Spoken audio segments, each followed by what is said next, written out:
Assalamualaikum warahmatullahi taala wabarakatuh. Alhamdulillahirabbil alamin.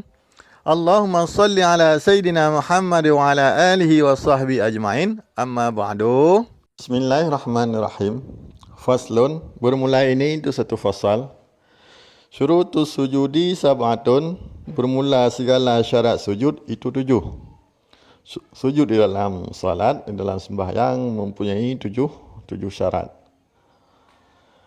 Mana aja 7? Ayyas juda ala sab'ati a'da'a, bahawa disujud ianya seorang di atas 7 segala anggota. Harus sujud di atas 7 anggota.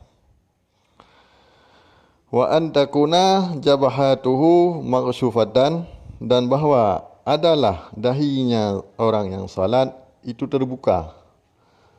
Tidak boleh ada penghalangnya, tidak boleh ada lapik di dahinya, baik dengan surban atau kain entah apa, pokoknya harus terbuka, maksyufah.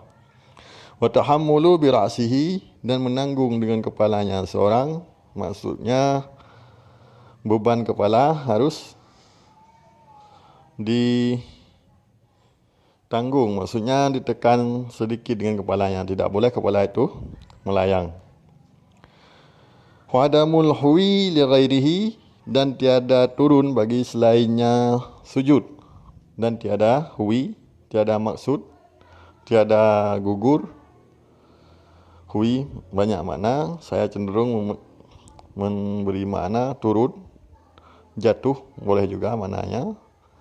Huwi keinginan juga boleh, maksudnya tidak boleh ada keinginan bagi selainnya sujud. Waktu turun untuk sujud tidak boleh ada keinginan yang lain.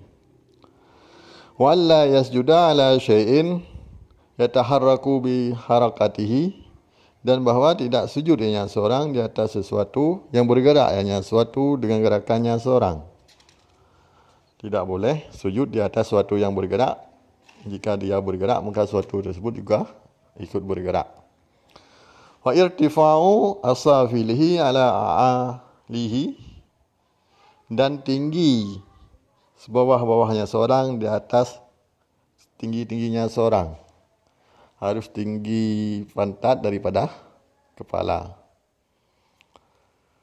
Wa tuma'ninatu fihi, dan tuma'ninah padanya sujud.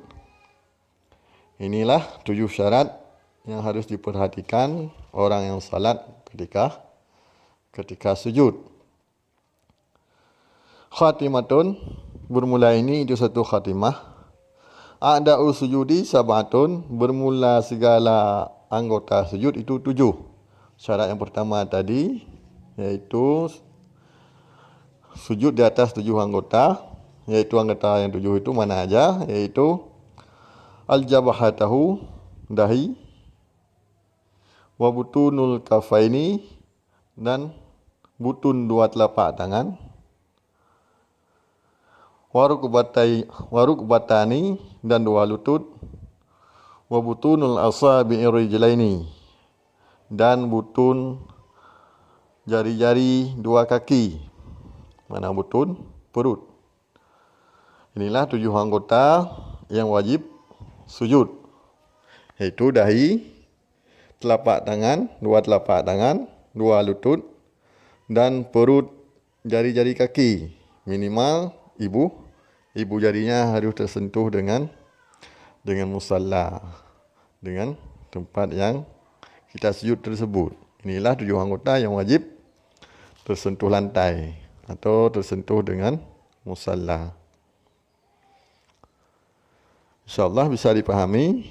Inilah 7 syarat. Yang pertama, sujud di atas 7 anggota. Yang kedua, dahinya harus terbuka, tidak ada lapik, tidak ada hail. Yang ketiga, ditekan sedikit kepalanya, tidak melayang. Selanjutnya, tidak bermaksud bagi selain sujud. Turunnya itu tidak bermaksud bagi selainnya sujud. Dan tidak sujud di atas sesuatu yang bergerak dengan bergeraknya orang yang salat tadi. Dan harus lebih tinggi bawahnya dari atas yang tingginya. Maksudnya pantatnya harus lebih tinggi daripada kepalanya waktu saat sujud. Yang terakhir yaitu tumak ninah, yaitu tetap mengutar sebentar kadar subhanallah. Inilah 7 syarat sujud di dalam sembahyang. Mudah-mudahan bisa kita pelihara supaya sujud kita sah dan salat kita juga sah. Jika tidak cukup syarat, maka sujudnya tidak sah, otomatis salatnya juga tidak sah. Sekian dulu. Wabillahi taufiq wal hidayah. Wassalamualaikum warahmatullahi wabarakatuh.